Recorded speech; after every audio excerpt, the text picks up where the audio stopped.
वालेकुम फ्रेंड्स, आज के वीडियो लेक्चर में हम कुछ बेस्ट एमसीक्यूज लेकर आए हैं आपके लिए। ठीक है, ये हमारा जो पार्ट है मेथड ऑफ टीचिंग का पार्ट 3 है। ये पार्ट 1 और 2 के लिए आप डिस्क्रिप्शन बॉक्स में जाकर लिंक पर क्लिक कर देख सकते हैं अगर आप इसका पार्ट और 1 और 2 देखना चाहते हैं। इसमें हमने कुछ ऐसे एमसीक्यू तैयार किए हैं आपके लिए जो कि आपके सीटेट और यूपीटेट एग्जाम में ज़रूर काम आएंगे, क्योंकि वो मैंने प्रीवियस ईयर्स से चूज कर इसमें आपके लिए तैयार किए हैं। ठीक है, आप इस वीडियो को पूरा देखें, स्किप ना करें। शॉर्ट वीडियो है, ज़्यादा लेंथी नहीं है। ठीक है, इसमें कुछ ऐसे क्वेश्चंस हैं जो आपके ज़रूर काम आएंगे एग्जाम में। अगर आपने चैनल को सब्सक्राइब नहीं किया है माय फ्रेंड्स, तो आप चैनल को सब्सक्राइब करें, जिससे कि आपको सभी वीडियोस के नोटिफिकेशन मिलते रहें। अगर आप सीटेट की यूपीटेट की तैयारी में लगे हुए हैं तो आप चैनल को ज़रूर सब्सक्राइब कर लें, क्योंकि हम जो आपके लिए मेहनत कर रहे हैं वो सिर्फ आपके लिए है। ठीक है, और आप इसका पूरा फ़ायदा और ज़रूर उठाएं।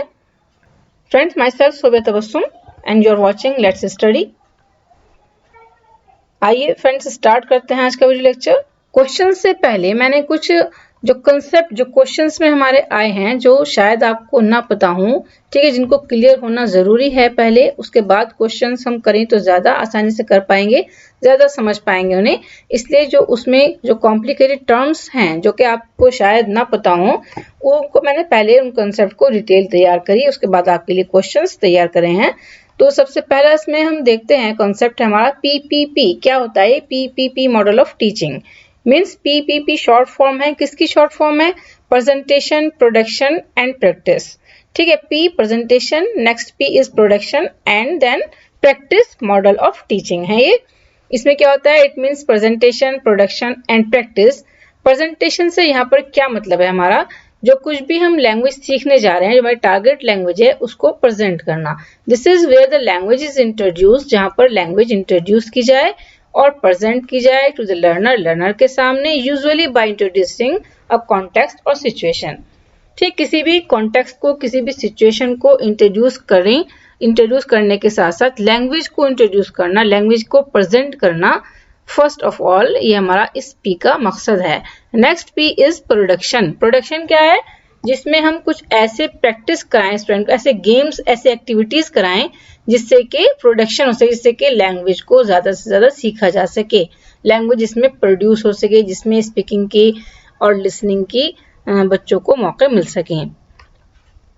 It often includes games. इसमें इंक्लूड होता है गेम्स, एक्टिविटीज, गिव स्टूडेंट्स को दी जाते हैं कुछ गेम्स और कुछ activities, some structures while using target language.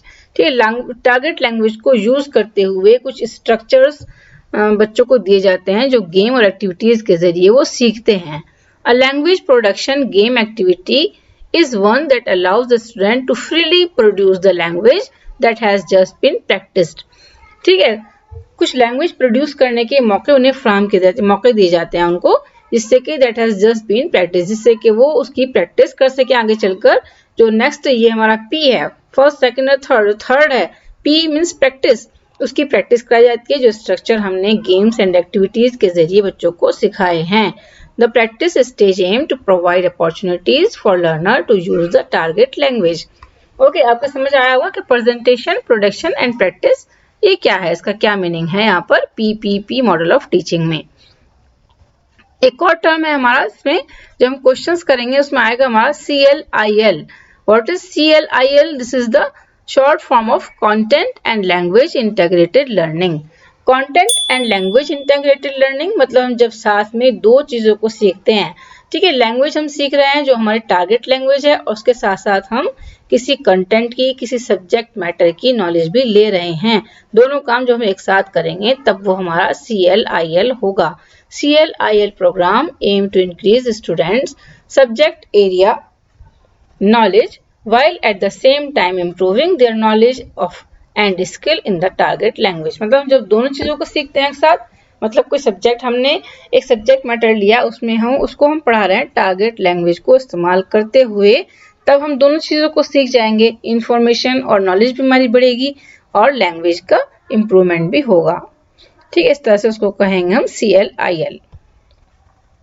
अब देखते हैं हम क्वेश्चंस। नंबर 1 क्वेश्चन हमने जो लिया है What are the three component of the PPP model of teaching?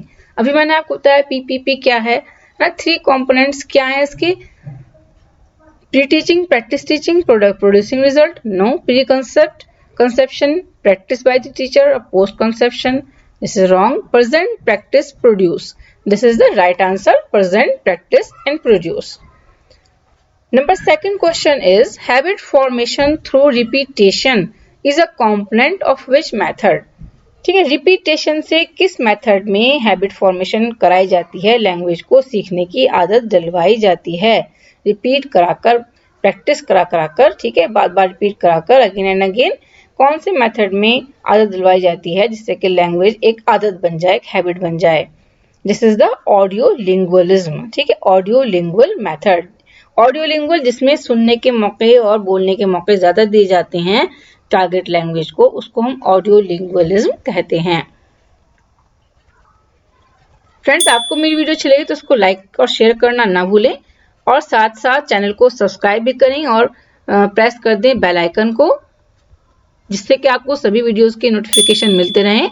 और अच्छी से अच्छी जो वीडियोस हम आपके लिए लेकर आते हैं, एमसीक्यू बेस्ड वीडियो इसलिए तैयार कर रहे हैं हम क्योंकि आपके जो एग्जाम है, जो एंट्रेंस होगा, जो सीटेट का एग्जाम है, यूपीटेट का या सुपर टेट या कोई भी टीचिंग लेवल का एग्जाम देते हैं आप, उसमें सभी में इंग्लिश पेडागोजी आपकी रहती है, मोस्टली एग्जाम में रहती है, ठीक है। तो उसमें क्या होता है, उसमें सभी क्वेश्चंस ज्यादातर एमसीक्यू बेस्ड भी होते हैं, ठीक है, एमसीक्यू बेस्ड ही होते हैं। इसलिए अगर हम इनको इसी फॉर्म में तैयार करें अपने माइंड में तो उनका ज्यादा फायदा हमें मिल सकता है, ठीक है। What does CLIL stands for? हमारा नेक्स्ट क्वेश्चन है, question number 3। CLIL stand for किस चीज के लिए स्टैंड करता है? Content language interlearning, content and language based interesting learning, content and language integrated learning, context for language integrated learning. तो ये content and language integrated learning. Next is drilling is teaching learning technique और a strategy in. Drilling ज्यादा अभ्यास करना, practice करना, बार बार drilling करना कौन सी teaching learning technique में एक स्ट्रेटेजी के रूप में इस्तेमाल की जाती है? इसका आंसर होगा स्ट्रक्चरलिज्म।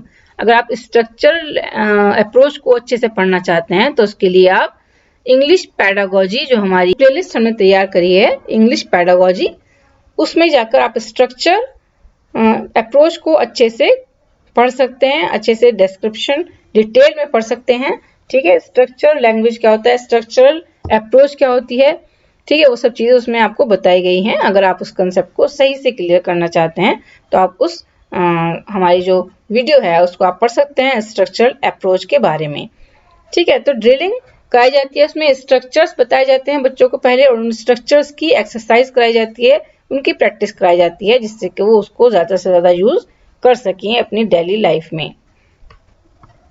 नेक्स्ट हमारा क्वेश्चन है number 5। Story telling as a strategy in language teaching is aimed at. Story telling एक स्ट्रेटेजी है, किस लिए यूज की जाती है story telling? Engaging learner with language. इसका आंसर होगा जिससे कि लर्नर लैंग्वेज के साथ ज्यादा से ज्यादा एंगेज हो सके। जितना एंगेज होंगे उतना ही वो टारगेट लैंग्वेज को सीख पाएंगे। Number 6 question is sight words क्या होते हैं? Sight words are developed. किस तरह से डेवलप किए जाते हैं और क्या होते हैं? ये साइट वर्ड्स होते हैं जो वर्ड्स बच्चे को ज्यादा से ज्यादा दिखाए जाते हैं, है ना, उनकी देखने से प्रैक्टिस हो जाती है उनको, वो बार बार देखते हैं उनको, तब वो जब उन्होंने बहुत सारी बार देखे उन वर्ड्स को, देखते रहते हैं, बार बार देखते रहते हैं, तो क्या उनके माइंड में बैठ जाते हैं।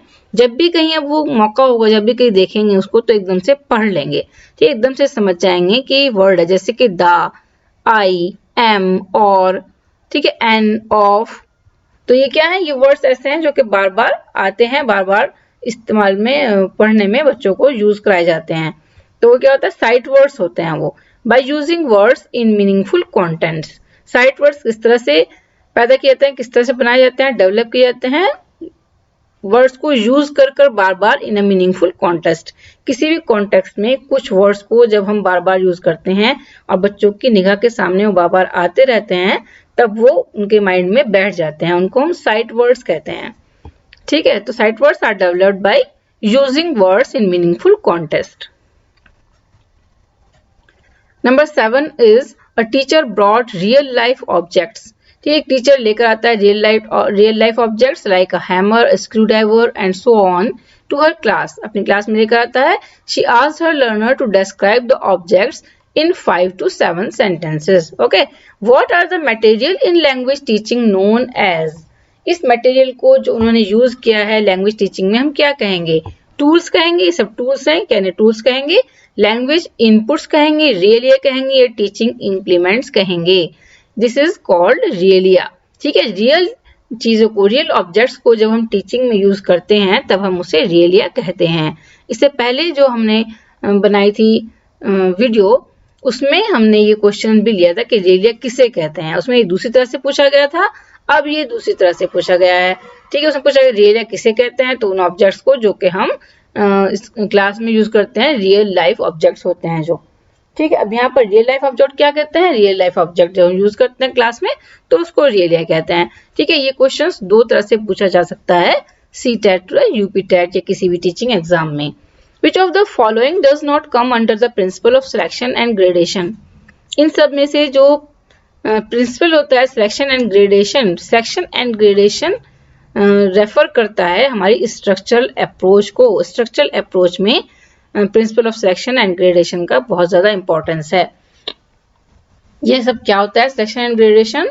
स्ट्रक्चरल अप्रोच आपको पढ़ने के लिए आप वीडियो देखें स्ट्रक्चरल अप्रोच, जिसका लिंक मैं आपको डिस्क्रिप्शन बॉक्स में दे दूंगी, और प्लेलिस्ट में जाकर भी आप हमारी वीडियोस को चेक कर सकते हैं। जो भी आप कॉन्सेप्ट क्लियर करना चाहते हैं वहां जाकर कर सकते हैं। ठीक है, accuracy, availability, coverage and frequency, इन सब में से किसको हम सिलेक्शन एंड ग्रेडेशन के प्रिंसिपल में नहीं रखते हैं? तो उसमें आता है हमारा C option is correct, coverage. ठीक है, coverage is not come under the principle of selection and gradation। अगर आपको वीडियो अच्छी लगे फ्रेंड्स, वीडियो को लाइक करें। साथ साथ हम आगे बढ़ते हैं। Question number 9, little or no attention is given to pronunciation in method. किस मेथड में प्रोनाउंसिएशन को कम अटेंशन दी जाती है, प्रोनाउंसिएशन पर कम ध्यान दिया जाता है? तो हमारा मेथड है ग्रामर कम ट्रांसलेशन मेथड। ठीक है, उसमें सिर्फ ट्रांसलेशन पर जोर दिया जाता है, बच्चे ट्रांसलेट कर सकें चीजों को, सिर्फ इतना ही, लेकिन प्रोनाउंसिएशन और स्पीकिंग पर अटेंशन नहीं दी जाती है ग्रामर कम ट्रांसलेशन मेथड में। Next question is number 10, the method of teaching a foreign language without using the people's first language. Method of teaching a foreign language है ना, फॉरेन लैंग्वेज को पढ़ाने का जो तरीका है without using the people's first language, जिसमें हम पीपल्स स्टूडेंट हैं, जो हमारे लर्नर हैं, उनकी फर्स्ट लैंग्वेज को बिल्कुल भी यूज नहीं करते हैं, उस मेथड को हम क्या कहते हैं? This is called not old method, this is called direct method. ये ऑप्शन आपका गलत है, right option is direct method. Direct method में हम डायरेक्टली पढ़ते हैं, फर्स्ट लैंग्वेज का यूज नहीं करते हैं। जो टारगेट लैंग्वेज है ओनली उसी को यूज कर हम सभी चीजों को, चाहे वो कॉम्प्लिकेटेड है या सिंपल है, पढ़ाते हैं। ये तो आपके 10 क्वेश्चंस हैं। इनसे पहले जो वीडियोस हैं पार्ट नंबर 1 एंड पार्ट 2, उसमें आप टीचिंग मेथड से रिलेटेड और भी क्वेश्चंस को देख सकते हैं, उनकी वीडियोस को देख सकते हैं। उसमें कौन कौन से क्वेश्चंस हैं वो देखने के लिए आप उस वीडियो को जाकर देखें, उन वीडियोस को, पार्ट 1 एंड पार्ट 2, जिसका लिंक आपको डिस्क्रिप्शन बॉक्स में मिल जाएगा, आप वहां जाकर देख सकते हैं। ठीक है, आपको मेरी वीडियो अच्छी लगी तो लाइक करें और चैनल को सब्सक्राइब करना ना भूलें अपने एग्जाम के पॉइंट ऑफ व्यू से। ठीक है, thank you very much for watching my video. Allah Hafiz friends, मिलते हैं नेक्स्ट वीडियो में।